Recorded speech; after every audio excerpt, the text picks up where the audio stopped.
Well, hey, I'm Beth Riley, and this is the Artist Spotlight podcast series. And today I have a very special guest with me, all the way from South Mountain, Ontario, Canada, singer-songwriter Cory M. Coons. Cory, how are you? I'm doing great. How are you doing, Beth? It's wonderful to be here. Yeah, thanks for being here with me. And that was kind of a lot to say about the part of Canada that you're from. Tell me about that area. So, yeah, basically, we kind of live out in the country here in Eastern Ontario. So we're about an hour south of Ottawa, which is the capital city in Canada, and 4 hours from Toronto, which is the capital of Ontario. Some people get that mixed up. They think Toronto is the capital of the country, but it's actually the capital of Ontario. So a little bit of Canadian history there for you. So yeah, we're 4 hours from Toronto and an hour south of Ottawa. We kind of border pretty close to the New York State border along the St. Lawrence River, close to Ogdensburg, New York, and Messina, New York, which borders on Cornwall, Ontario. So we're kind of smack dab in the middle of like one major city, Toronto, and then we have Montreal is another major city, and then we have like smaller cities called Brockville and Cornwall, which are all here in Eastern Ontario. So we're kind of out in the middle of all that area. Now we'll get into your music. Definitely want to talk about the band Coons, which is kind of sounds like a little play on words there. Yeah. And we'll definitely talk about your solo music as well. But I want to go back to the beginning. When did you first get into music? So I started playing music really as a bass guitar player. I started around the age of 13, probably close to 35 years ago now for me, being in the independent music business. So yeah, around 13, I started playing bass guitar in late elementary school. And then going into high school, I had some friends that we put together a couple different bands and played like high school shows, like Christmas assemblies and functions like that kind of thing. And then once I graduated high school, I kind of took off with a different band that I met up with as I started college, which I went to college briefly, twice actually, and never finished either time. I don't blame you. That's one of those hashtag relatable moments for me. Okay, well, there you go. Yeah. But so after about the first semester of my first time at college, I joined up with a group in the Ottawa area, and they were called Heads or Tails, and it was a kind of a rock, kind of 70s, 80s based band, and then we did a lot of cover songs. We kind of had a couple originals maybe later on, but we were mostly a traveling cover band. So we played all over Ontario, like Northern Ontario. We were on the road for 2.5 months in the early 90s. So I did that, and then that band kind of, I guess, sort of folded after a couple of years, and I stayed in touch with some of the guys from the Cornwall area who were also in that band. A couple other bands got put together, and then I had another group from the area, which we played local Eastern Ontario gigs, and that was called Shake the Tree. I left that group to join another traveling band. At the time, they were doing 6 months in the U.S. and 6 months here in Canada. They were called US, or U.S, and they're still together today. They're like a sort of a retro rock band as well, and they play all like frat houses, university, cool venues in the southeast of the United States. So I did that for about a year with those guys in late 98 and through 99. And then once that sort of wrapped itself up, I had been writing songs in the early 90s, and since I've been really playing music, going back to even in the late 80s into the early 90s, I've been writing my own music, but never really officially recorded anything in the studio, I guess you would say. I never did that until kind of the late 90s, and that was basically the name based on a little bit of a play on my last name, but it was kind of a band concept with a name.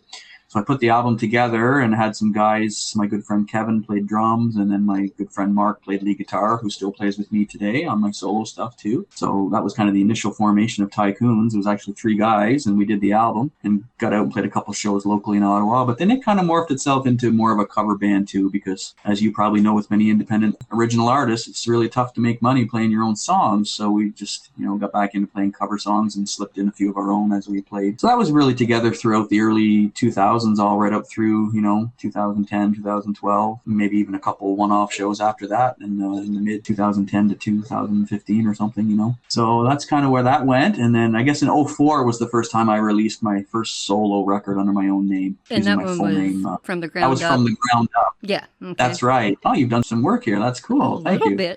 I love music history and just people history. The name of that, I know you just said it, but it was released under your full name, which is Cory Mervyn Coons, right? You got it. Okay.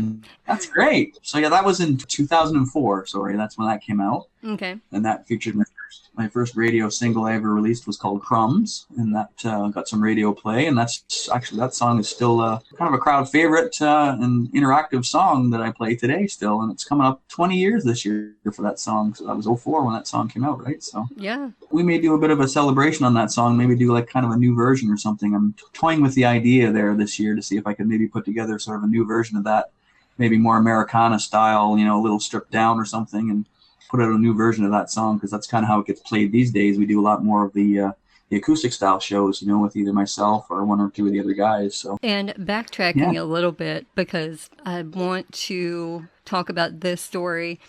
And that's going back to your school days when there's a connection with you, a teacher, and Bob Seger. Tell me about that. Yeah, that's some pretty good homework once again. Good job there. Thanks. So in the 7th grade, I believe it was, somewhere around there, when I kind of started getting into playing. So I had a teacher, and her name was Mrs. Howard, and she brought in a bass guitar one day. She'd put on records, and then she'd play along with them, sort of thing. And so she put on Bob Seger's Old Time Rock and Roll, and she started playing, you know, the 3-note pattern, the intro, dun, dun, dun, dun, dun, dun, dun, dun, kind of thing. And so she's like, okay, so who wants to come up and try, like, to play the bass now? And of course, I'm looking around, and I'm like, you know, kind of bouncing in my seat, and nobody else is putting up their hand, obviously. And I'm like, well, I'm going to go up. So, and I was a very shy kid. Like, if it wasn't for music, like, I couldn't do public speaking and any of that stuff when I was younger. I shook like a leaf. It was terrible. But music was a whole different thing for me. So I put my hand up. I said, well, I'm going to go up and play. So she called me up, and she showed me those first 3-note patterns of Old Time Rock and Roll. And I was, I guess, off to the races from then on after that. So that's kind of where that whole thing came from. Very cool. I'm a big fan of Bob Seger and everything that he's done. The Silver Bullet Band, too. I like to, when I say Bob Seger, I mean them, too. But we'll catch back up to where we were. Your debut album, you wrote 10 of the 11 tracks on the album. Now, from 20 years ago to present day, do you think your style has changed any, or have you tried to keep it about the same? Well, I think it's evolved for sure. I think there's always changes. You know, I grew up in the very beginning, like, knowing country music from my mom when I was just a young kid from the radio and the local radio stations and stuff. But then getting into high school, or late, you know, elementary school into high school, you know, getting into more of the sort of melodic rock stuff, you know, or like even the 80s hair bands and all that kind of thing that I grew up with. So, you know, that's all molded into my influences, I think. But over the years, I would say I'm sort of a cross between roots rock and Americana, and with obviously some classic rock influence and some country stuff too, right? So a little bit of folk even in there. So it's kind of a whole melting pot of what I call the CMC sound, I guess. Yeah. That's what it's evolved. I don't know. Yeah. To name any one main influence, it's hard to do because there's so many over the years, right? So give me your top 40. I'm just kidding. Well, how many hours do we have here? Yeah. How long? I don't know. Well, you know, like, there was a lot of big influences, like early days Beach Boys, like Fun, Fun, Fun was the first probably 45 I ever played on my mom's record player. Hearing Brian Wilson and that high falsetto on the Fun, Fun, Fun song, I mean, that's memories that stick out. You know, early stuff, pop rock, like Duran Duran, and then, you know, the melodic hair bands like Bon Jovi, Motley Crue, Poison, all that stuff was through high school. And then as I branched out, I got into, you know, I love stuff like Keith Urban, which is country and country rock, and then Tom Petty, Mellencamp, Eagles, that really rootsy sort of Americana style and sound too, from the 80s right up through, like all that stuff. Some folk elements in there and lots of stuff. What about Jackson Browne? I like Jackson Browne. I don't actually own any of his material, but like I never bought anything. But you know, I like his stuff from the radio for sure. Well, you don't own anything? Hang on. It's been nice talking to you. I'm kidding. No. I don't never actually was able to get an album. His newest one, which is from 2021, you know, and he recorded that in his, 70s. So that one is probably, it's in my top 5 of favorites of his. And I've been a fan for a long time. Well, that's cool. It's good that his music can stay relevant to you. You know, that means a lot as a fan too, right? As a fan and a listener of his songs. So yeah, for sure. Now I have to talk about Michael Stover and MTS Management. Or first, I have to let that train pass. Thank you very much. Yeah. We live in an apartment building, and there's a train track literally right out of our window. We're up on the 5th floor, but Oh, wow. but there's a train track there, and it's super loud when it goes by, and it's in all of our podcasts that we do. There you go. Awesome. But We'll call that the rhythm train. Exactly. But yeah, Michael Silver in MTS Management, he is the reason I know the name Cory M. Coons. He is quite definitely one of the hardest working guys out there. What is it like being connected to him and to MTS Records or MTS Management? Well, you said it really well. I mean, Michael's great. I've known Michael for, I guess, not a real long time, but probably close to 10 years. I don't think I started working with him until maybe 6 or 7 years ago, something like that, with MTS. But I have known him, and I've known his reputation, and he's done so many amazing things for independent artists, you know, all over the world that know Michael, and he promotes and, you know, does publicity, and with the label now, which he started not right away, but shortly after I started working with him, he put the label together, MTS Records, which is great. So now when I can get my stuff out there, it's on MTS. So that's wonderful. So being independent with him is great because it's not like your standard typical, you know, record contract or something with somebody. It's basically you still have all to say being independent. You can say this is what we're doing, and like, you know, Michael works with you, and he sets whatever he does, and we get the music out there, and we just do what we can do, and he works with people's budgets and tries to stay within that. Not much more you can ask for in the independent music scene. I mean, you know, you get it to some of the big signed artists and all that sort of thing. They end up owing more than they can actually pay back in their lifetime sometimes. That's never been something that I was truly appealed to, I guess. Yeah. I don't want to be broke the rest of my life. But it's also tough at the same time being independent because you don't have that big backing, financial backing to do things. So you're sometimes limited as to what and how much you can do at certain times. But you still in the end have control. That's a great thing in the music industry, is to have some of your own control, which is, you know, I wouldn't give that up unless there's a guarantee of some sort, which even then, you know, guarantees aren't always guarantees, right? So yeah, exactly. He's wonderful. Also, I have to mention your fellow label mate and fellow Canadian, Darren Michael Boyd. I know you two got to hang out a little at the Josie Music Awards last year when you won the Josie Award for Song of the Year in the rock category. Congrats on that, by the way. Thank you. We'll talk about that win in just a bit, but first, your thoughts on Darren Michael Boyd. Well, Darren, I've known him for quite a long time, too. I mean, he's played in different local bands around the same area here in Eastern Ontario. He's from a little town called Kemptville, which is like 20 minutes from my house. He's a phenomenal guitar player, a great songwriter for his instrumental stuff he's got happening now. He's got some amazing stuff. Just a very down-to-earth guy, very humble. Yeah, I'm proud to know him. I often said we should put something together as an instrumental track sometime, like a little collaboration or something. We still haven't gotten around to doing that, which is kind of funny. I do stuff from people down in Tennessee who live like thousands of miles away, but we live 20 minutes away and we can't put that together, so that's kind of funny. But anyway, yeah, he's fantastic. I love his music when I hear his instrumental stuff. He's got a lot of like old guitar player influences that I used to love, like you know, George Lynch from Dokken and all that kind of like heavy rock stuff. I mean, it's all that's even part of my DNA, you know what I mean? Like listening to all that stuff. And he's a big fan of Alice Cooper. yes, he's very much. And Prince, too. Yes. Yeah, definitely. So it was great to see him. It was like we get down there and then we ran into each other outside the Grand Ole Opry House before we went into the award show. And he wasn't sitting too far from where we were either. So it was pretty cool. Yeah. Got a few pictures out front and a little bit of video and stuff and got to hang out. Of course, my family was there, my wife and my daughter, which made it extra special for me. For sure. And just a true honor to be able to like, you know, receive an award, and not just to receive the award for Rock Song of the Year that for last year, but to receive it at the Opry House and get to go up on the stage and stand in the famous circle, right, and accept the award there with a lot of my peers and people that I've met in the industry over the last few years, kind of seeing them down in the front row and stuff, you know, and it was pretty surreal and just awesome all around.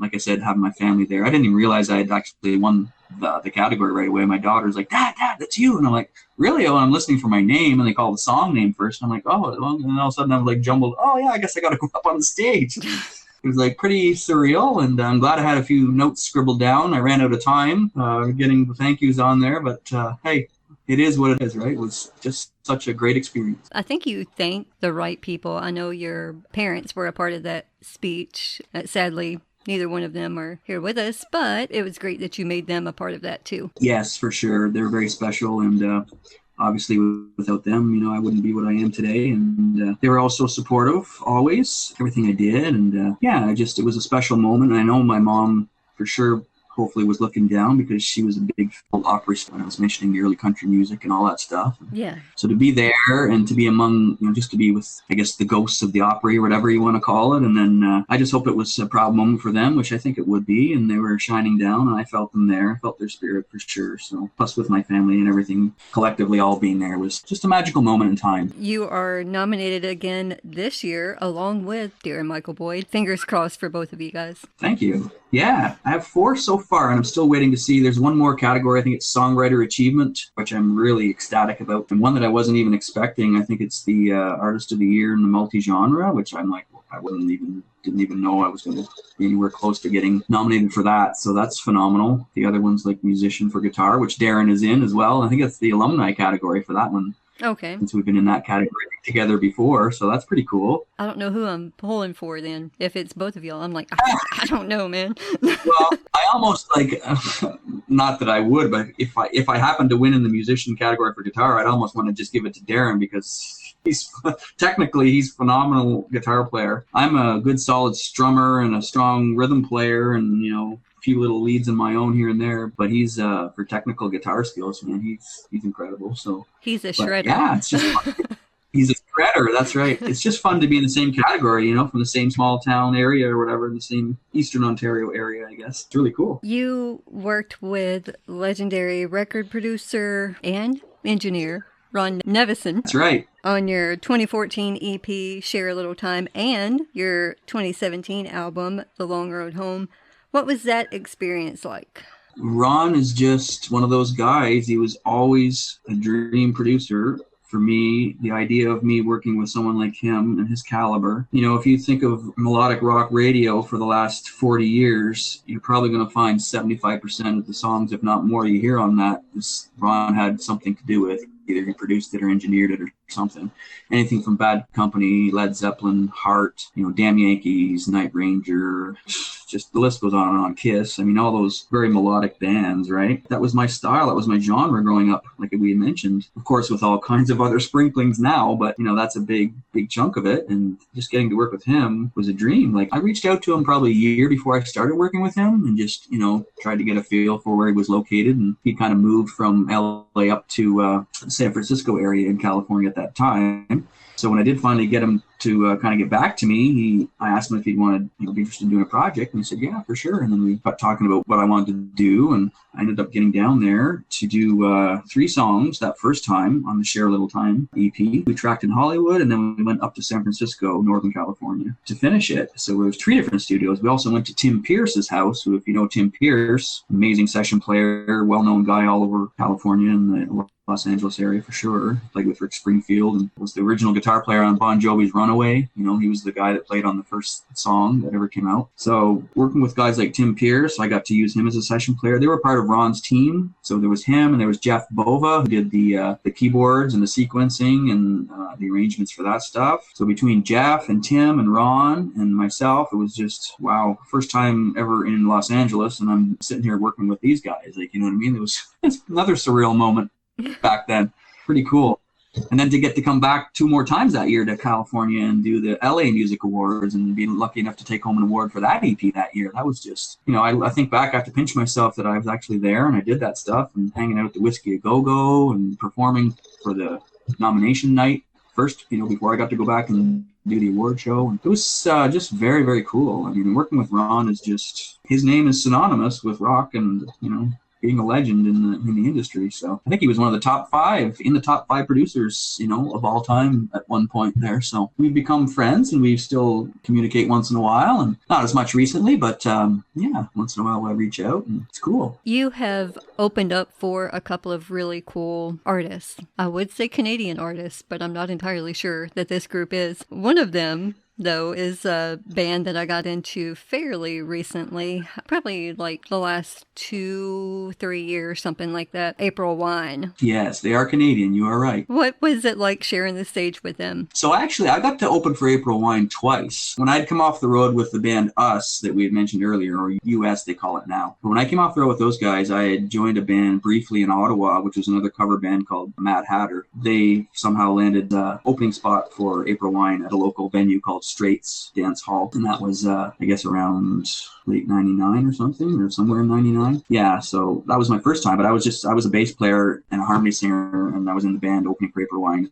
And then the second time was right here in my local hometown fair. So that was with my band, myself, and some of the members of Coons at the time. I think we were in my band at that point too, but I think it was me or my own solo material too. So I got to open for them. I think it was actually closing the show because they do it separately for fairs. They have the headliner go on early, and then they have a local band finish the evening off for people that, want to dance and do the whole sort of party thing at the end or whatever. So it wasn't really opening in that sense. The first time it was, but the second time was more closing the show, which is really strange because, like you said, it feels weird, You're closing a show for somebody like April Wine, kind of strange. So, but that's what it was. So I met all the guys that time, and sadly, Miles Goodwin passed away this year, and some of the other original guys have passed away too. So yeah, it was great. I mean, it was just another one of those wonderful experiences, Do you have a favorite April Wine song? Probably Sign of the Gypsy Queen would be up there. That's a great song. Nice guitar harmonies and beautiful vocal work, and there's lots of them. There's a lot of good melodic songs from those guys. My favorite is Roller. It's a good song. Yeah, great one. That's my go-to. It's your go-to. That's awesome. my go-to. Now, you've worked with some pretty cool people.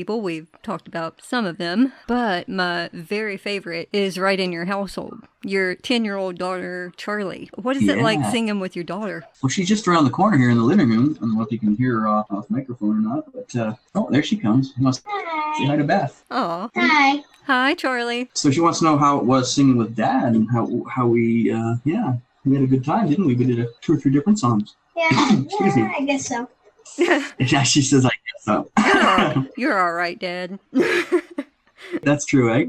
But yeah, so we did, the first one we did was actually a 30-year-old song of mine called Far Away, which I had her sing the harmonies on. I went back and did an acoustic version of that song, which I wrote in high school. I thought it'd be fun to have her sing it 30 years later, sing the harmonies on it with me. So we recorded a version of that. It's called Far Away, which is also on the Across the Great Divide album too. And then we did Burning Bright at Christmas Time.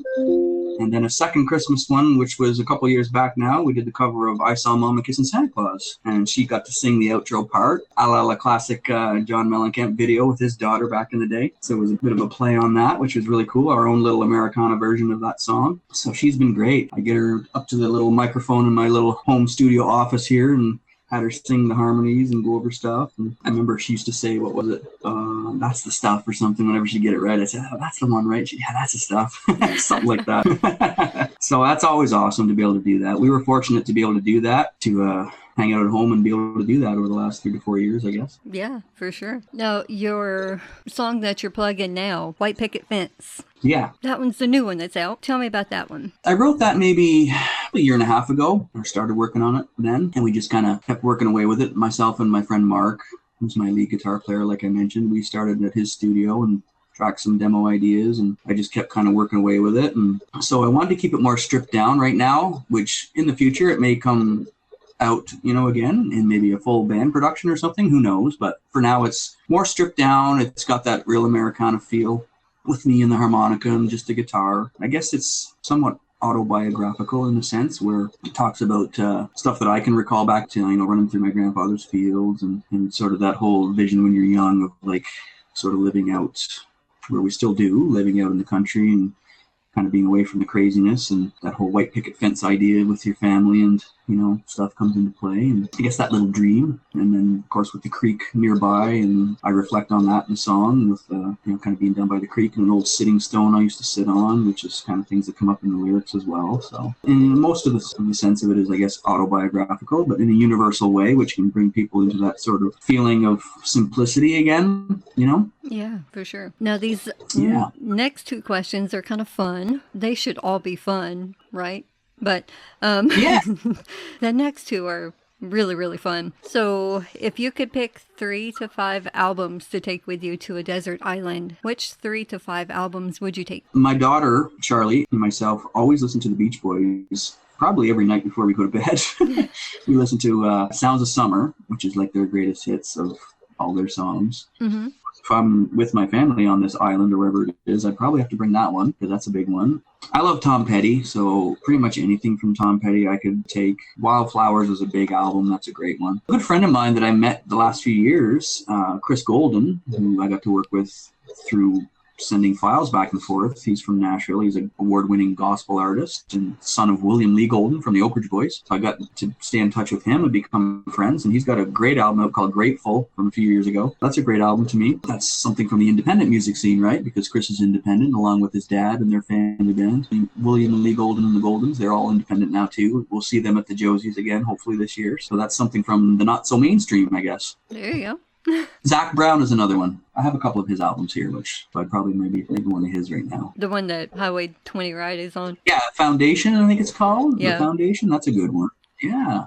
And then there's also the song Free, which I love. Yeah, I'm a fan of pretty much anything he did except for Chicken Fried. I hate that. I hate that song. Yeah. I'm not a fan of that one. No. I'm going on record to say I don't like it. The other fun question that I like to ask is, we like to talk about a time machine, like going back in time, finding each other sooner, so, we wouldn't have been as miserable for so long. If you could travel back to a time, what year or decade would you pick? Well, I don't know if I would want to go back, but if I had to go back, probably the decade of the 80s. I think that was a really fun time and a really good time for music. The music was fun. What is next for you? Do you have any upcoming projects that you're working on? Anything else in the works for you? Of course, there's new stuff that I'm writing, bits of things here and there, and lots of stored song ideas over the years, and some things kind of sit there and marinate. Definitely like to do some more songs, whether they'll be just singles or whether it'll be another album. Not really sure. Always good things on the horizon, I think. Now, for people that haven't heard the name Cory M. Coons, how can people find out more information about you? Do you have social media? I know you do. Do you have social media, website, or anything like that? Most definitely. You can find me on Facebook and Instagram. I have my official website, which is www.corymcoons.com. Everything's there. The website is all there. If you want to, order a CD through the website from me too, we can do that. And of course, the new digital download with the PDF booklet, that's all there available right at the main page. When you click on the link there, it takes you to another link where you can send me an automated email. And so it's all there at the website, and check out all the YouTube videos and everything. So, well, very cool. Cory, I want to thank you so much for taking the time to chat with me today. It's been an absolute pleasure. Thank you very much, Beth, for having me on the show. It's been great, as usual. I appreciate the opportunity to be on with you, and best of luck to you and everything with the future. Thank you so much.